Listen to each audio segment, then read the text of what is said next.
bienvenue à tous les trois. Je vérifie que Claude Rambaud est bien avec nous. Bonjour. Vous êtes bien là, bienvenue parmi nous. J'ai entendu dans le discours de Agnès Firmin-Lebaudot 3 choses qui me semblent importantes. Elle a bien parlé de confiance, de coopération, de subsidiarité. Alors je vais peut-être vous poser la question à vous d'abord, Claude Rambaud.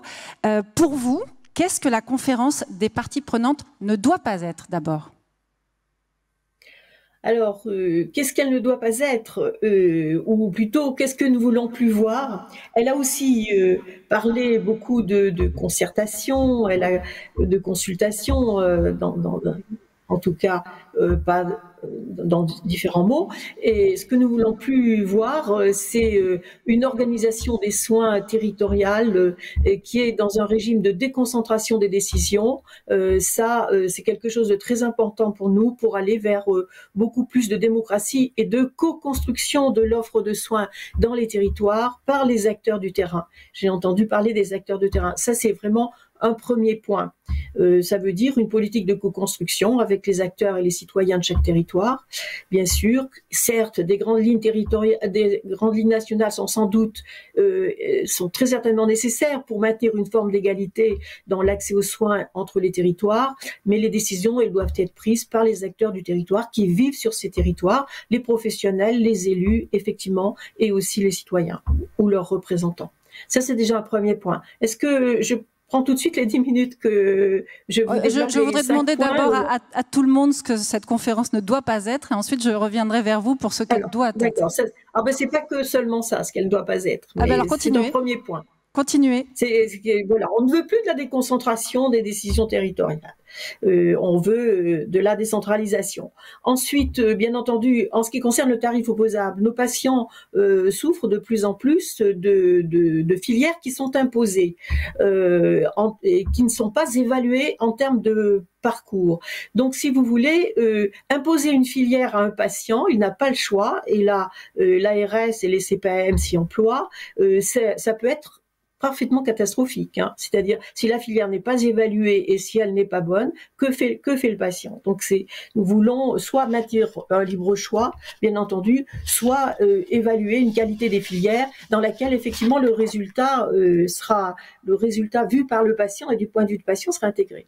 Ensuite, le troisième point, c'est les déserts médicaux. Je ne vais pas m'étendre parce que c'est un grand sujet là-dessus. Elle a parlé effectivement d'un exercice peut-être plus collectif. Notre président parle beaucoup d'un exercice solitaire vers un exercice plus solidaire. Il y a énormément de choses à dire là-dedans. Je ne vais pas m'étendre parce que je pense que vous aurez des questions. Ensuite, abandonner le tout thérapeutique pour introduire de la prévention primaire en tête des parcours et tout au long du parcours avec des mesures d'éducation à la santé. Ça veut dire certainement des nouveaux métiers aussi. Et puis, bien entendu, un accent très fort sur la démocratie en santé, tant au plan régional et territorial que sur le plan évidemment interne dans les établissements de santé. Merci beaucoup. Voilà. Oui, je vais me tourner vers Philippe Merichelli. Pour vous, cette conférence des parties prenantes, qu'est-ce qu'elle ne doit surtout pas être pardon. Alors, je dirais qu'elle ne doit pas être une énième consultation. Ça, je crois que c'est important. Et pour ce faire, je crois qu'il ne faut pas qu'on se trompe d'objectif, et notamment sur le diagnostic qu'on connaît quand même globalement tous. Et je crois que ces conférences, elles ne doivent pas être le cahier de doléances du diagnostic qu'on connaît déjà bien. Voilà. Mais en revanche, sans déflorer ce que ça doit être, je crois qu'il y a place pour l'écoute des attentes. Elles sont nombreuses, elles sont urgentes. Et donc je crois que là, il y a un véritable enjeu de ne pas être une énième conférence du diagnostic, je dirais. Ce que ça ne doit pas être non plus, à mon sens, c'est un débat confisqué. C'est toujours un peu le risque dans ce type de manifestation. C'est-à-dire que je crois qu'il faut d'abord que ça ne soit pas un entre-soi. Alors, l'expression catégorielle, elle est importante, mais je crois qu'il y a vraiment place pour un triptyque que le ministre rappelle souvent, qui est le triptyque soigné, soignant, élu. Il faut vraiment que chacun puisse s'exprimer dans une confrontation d'idées et pas seulement qu'on vienne avec nos idées. Et pour rassurer tout le monde, puisque je parle d'esprit catégoriel, je vais parler pour l'ARS, et il est clair que l'ARS ne doit pas venir avec ses idées, par exemple. Voilà. Donc l'ARS, elle sera là pour faciliter l'organisation de ces débats dans les territoires, en lien d'ailleurs avec les préfets. Hein. Et c'est dans chaque département, et quand je dis l'ARS, ce sera plutôt les délégations départementales des ARS qui auront la charge, avec les préfets de département, d'organiser ces sujets. Et nous y viendrons avec humilité et écoute, mais pas avec nos idées. Vous êtes d'accord, Christine ? Alors, oui, tout à fait. Il y a bien sûr un certain nombre d'éléments sur lesquels je suis parfaitement d'accord. La première chose, c'est effectivement, vous l'avez dit, vous avez tout à fait raison, il y a un consensus sur les constats. D'ailleurs, on l'a vu lors de la dernière campagne présidentielle, finalement, les différents candidats, pour les éléments qu'ils avaient sur la santé, c'était tout à fait partagé. Donc, ça ne peut pas être un énième constat. On n'en a pas besoin. Il faut avancer. On sait déjà ce qu'on doit faire. La deuxième chose, c'est que ce qu'on attend justement que ça ne soit pas, c'est une nouvelle méthodologie descendante. C'est-à-dire qu'on a quand même connu Ma Santé 2022, donc qui était une méthode très descendante, un peu fouillie, avec trop de sujets, donc finalement peu de résultats, on va dire in fine. Et puis on a connu aussi les conclusions du rapport, enfin de tout le Ségur, qui ont été quand même, qui étaient un bien, puisque ça a permis d'augmenter les rémunérations des soignants et c'était indispensable. Notre fédération, comme toutes les fédérations, portait cette demande de longue date et donc on peut se féliciter de ce fait-là. Par contre, en ce qui concerne toutes les propositions qui avaient été portées, ça a été 4 semaines de travail intense et finalement aucun résultat derrière, donc une grosse déception. Donc c'est clair qu'il y a un enjeu de ne pas reproduire ceci avec une mobilisation très importante et finalement quelques résultats, on va dire hospitalo-public centrés, donc tout à fait décevants pour l'ensemble des acteurs dont nous faisions partie. Après, donc, la troisième chose, me semble-t-il, c'est qu'il ne faut pas que ça soit une façon d'éviter à l'État de prendre des décisions. Et ça, j'insiste beaucoup. Il y a beaucoup de décisions qui relèvent finalement du pouvoir de décision de l'État, soit au niveau des ministères, soit bien sûr dans le cadre des instances élues, des parlementaires.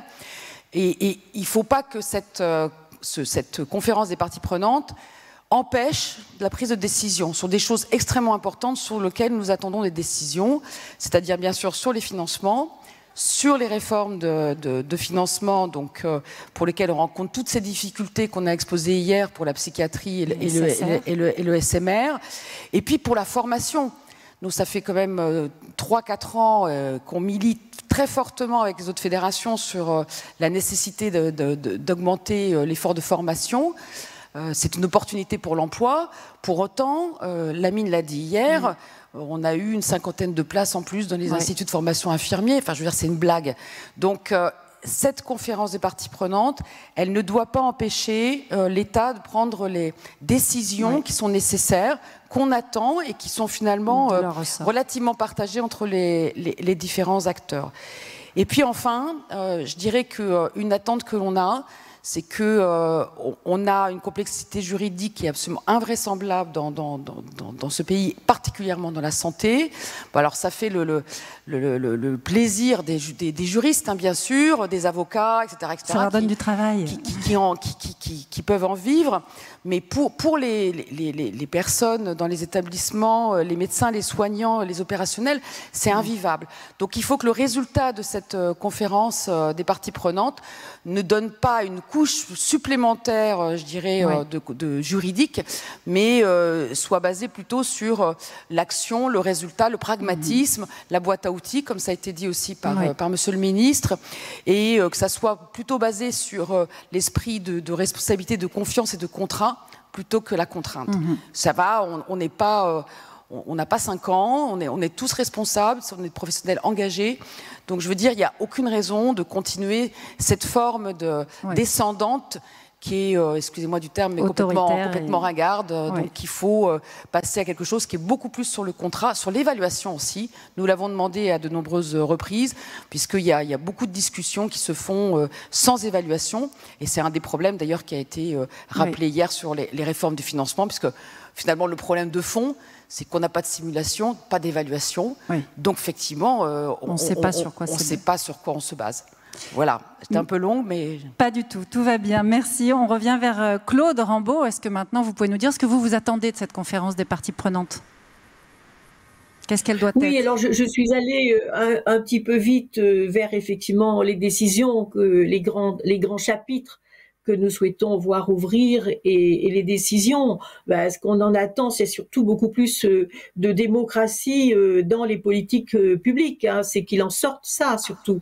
Tant dans les modalités que tout à l'heure qui ont été évoquées, est-ce que vraiment ça sera une vraie concertation, est-ce qu'on va écouter les gens, ça c'est évident, mais que dans le résultat surtout, que au bout du compte, chez nous, cette démocratie en santé qui est appelée des vœux de France Asso Santé, effectivement, devienne une véritable réalité. On sait bien que la démocratie, c'est peut-être pas la perfection garantie à tous les coups, mais en tout cas, c'est certainement le moins mauvais des systèmes. Donc on en attend. Et on pense que grâce à cet instrument qui est cette démocratie, on pourra peut-être ajuster au mieux les réponses aux besoins des patients et notamment dans tous les territoires. Et tout à l'heure, Christine évoquait effectivement la question de la contractualisation et nous souhaitons effectivement qu'on évolue vers ce modèle d'une contractualisation qui sera basée sur l'évaluation, la performance, la pertinence, la qualité, tous les indicateurs qui peuvent améliorer le système et l'accès au système. Philippe Merichelli, pour vous, qu'est-ce que cette conférence doit être? Alors, à mon avis, ce que ça doit être, c'est d'abord un exercice de démocratie refondée. Et j'espère répondre en cela à ce qui a été relevé dans ce que ça ne doit pas être, c'est-à-dire qu'on doit vraiment être dans un exercice ascendant de remontée de solutions du terrain à lesquelles les pouvoirs publics seront à l'écoute. Et il y a deux choses peut-être qu'il faut préciser. D'abord, effectivement, il ne doit pas y avoir d'évitement de la décision, vous avez parfaitement raison. Et le ministre a dit qu'il déciderait au vu des remontées. Ouais. Donc je crois qu'on n'épargnera pas à l'État de prendre ses responsabilités, mais on est vraiment dans cet exercice ascendant. Le président de la République a parlé d'inversion de la pyramide décisionnelle. Donc on fait confiance au terrain pour apporter des solutions qui marchent, faire état de ce qui ne marche pas, et puis les décisions seront prises. Je crois aussi qu'on a appris, parce qu'on n'est pas dans nos premiers exercices démocratiques de ce type, hein. Il y en a eu en matière écologique par exemple, et on sait qu'on a aussi appris de nos erreurs. Voilà. Et aujourd'hui, si j'osais un gros mot, je dirais qu'il y a une forme d'éthique de la concertation, c'est-à-dire qu'on sait bien qu'à partir du moment où on demande au terrain de s'exprimer, il faut avoir une forme de respect dans la restitution qui en est faite, expliquer après pourquoi certaines propositions sont retenues et pas d'autres, par exemple. Bon. Donc vraiment, pour moi, ça doit d'abord être un exercice de démocratie refondée, avec la participation la plus large du terrain. C'est la première idée. L'autre sujet, j'enfonce une porte ouverte, mais il y va quand même de la responsabilité de chacun de nous. Et pour reprendre le beau slogan qui était le vôtre durant tout ce congrès, l'urgence à agir ensemble, ces conférences des parties prenantes, elles doivent être constructives et productives. Et nous aurons, les ARS, avec les préfets, la responsabilité de permettre ces expressions-là. Mais au-delà de ce que ça doit être, je forme aussi un vœu qui est un vœu très confiant. J'écoutais tout à l'heure Pascal Delubac parler de notre région. Je vais me permettre, en tant que représentant de l'ARS Occitanie, d'en dire un mot également. Je crois que Pascal Delubac a parlé de l'enseignement du Covid. Il a raison. Il y a beaucoup de choses qui se sont passées pendant le Covid. D'abord, on a appris à mieux se connaître, l'ensemble des acteurs. Et puis, il y a eu des formes de coopération, de collaboration, parler du public-privé, par exemple, exemplaire. Et ces conférences, ça doit être aussi le retour, l'enseignement de ce que les acteurs ont réussi à débloquer ensemble. Ça, vraiment, c'est un vœu fort et très confiant parce qu'on a su le faire pendant le Covid. Mais c'est déjà un petit peu oublié. Non, on se projette dans le monde d'après, qui est donc pas lettre morte. C'est ça qu'il faut qu'on fasse vivre ensemble. Et je crois qu'on a déjà appris à le faire et qu'on saura le faire perdurer. En tout cas, c'est le vœu fort que je forme. Christine ? Oui, alors peut-être une réaction sur des choses que vous avez pu dire. à la fois Claude et vous-même. Donc c'est vrai ce qu'a dit Claude sur l'importance de l'évaluation de la qualité et donc du lien entre le libre choix du patient, les filières, l'articulation et les résultats, les qualités, c'est absolument fondamental. Et je pense qu'il faudrait trouver une façon d'inclure bien sûr ces réflexions puisque c'est important pour les patients en priorité. Après, donc, tout à l'heure, vous disiez il y aura des décisions au vu des remontées. Je permets d'insister, parce que peut-être je n'ai pas été claire. En fait, il y a certains sujets sur lesquels il n'y a pas besoin d'attendre la conférence des parties prenantes pour prendre des décisions. Voilà, c'était ça que je voulais dire, notamment sur la formation et réforme de financement. C'est un sujet qui ne doit pas être mis dans la conférence des parties prenantes. D'abord parce que les personnes qui seront autour de la table n'auront pas forcément la compétence, mais en plus parce que ce sont des champs dans lesquels il doit y avoir des décisions à côté. Après, c'est intéressant ce que vous disiez sur finalement ce que le ministre a appelé l'esprit Covid. C'est une jolie expression qu'on pourrait d'ailleurs faire vivre. Et donc cette expression-là, elle veut bien dire que cette conférence des parties prenantes, elle sera une réussite s'il y a un certain nombre de points d'attention. Et dans les points d'attention, il y a un certain nombre de valeurs qui doivent être partagées et dites.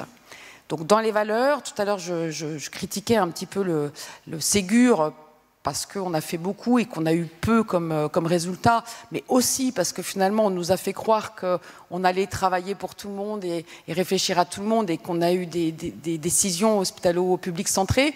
Donc la première chose, je pense, la première valeur et la première affirmation qu'il faudrait avoir au moment du lancement de la conférence des parties prenantes, c'est de dire tous les acteurs de santé sur un territoire sont importants. Bon, ça paraît stupide, mais c'est pas si stupide que ça. Il faut faire la conférence sous l'esprit Covid, quoi. Ça doit être la bannière. L'esprit Covid. Voilà. La deuxième chose, c'est que une fois qu'on a dit ça, ça veut dire qu'il y a un autre principe, c'est qu'il y a une équité de reconnaissance des personnels de santé, quel que soit le lieu où ils travaillent.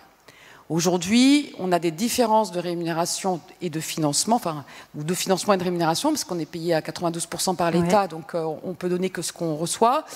Entre les personnels des établissements de différents statuts ou entre la ville et l'hôpital. Donc ça, c'est un sujet, c'est-à-dire qu'il devrait y avoir, si on veut que les gens s'engagent avec même droit, même responsabilité, même devoir, je veux dire, il faut qu'ils soient pris dans une famille dans laquelle on reconnaît de la même manière, même si ce n'est pas exactement avec les mêmes virgules, de la même manière, avec une égale considération de l'État et de l'ensemble des acteurs, de ces personnels et de ces équipes.